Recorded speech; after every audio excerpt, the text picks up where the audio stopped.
Les problèmes de marée de nuit s'accompagnent de signes, dont ici je vais vous livrer quelques-uns des signes qui peuvent accompagner une personne victime de mari ou de femme de nuit. Pour ce qui est de l'homme et de la femme, vous pouvez faire le constat selon lequel vous ne mettez pas long dans vos relations de couple.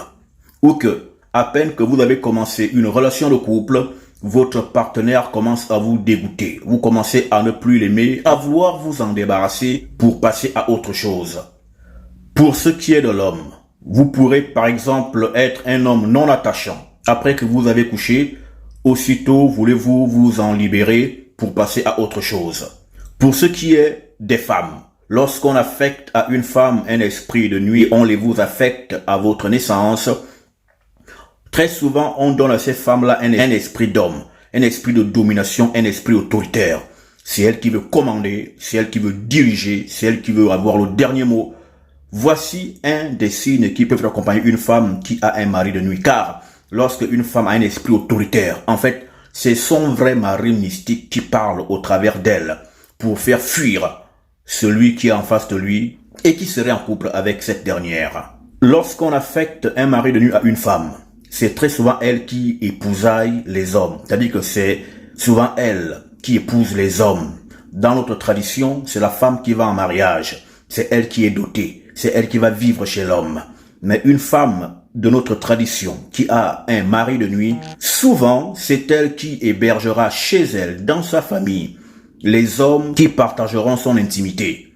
Et dès lors que le rôle de ces hommes sera fini dans leur vie, assez souvent elle est fou à la porte parce que on affecte un mari de nuit à une femme pour que cette femme fasse des richesses pour sa propre famille.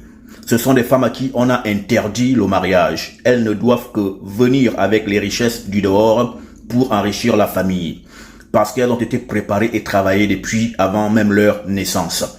Ce qui fait que, vu que la loi naturelle voudrait que une femme soit avec un homme, alors vous pourrez donc avoir des hommes sur le plan physique, mais c'est eux qui devront venir à vous, se soumettre à vous, faire des choses pour vous et vous les balancerez dès lors que l'esprit en vous n'aura plus besoin de les voir auprès de vous.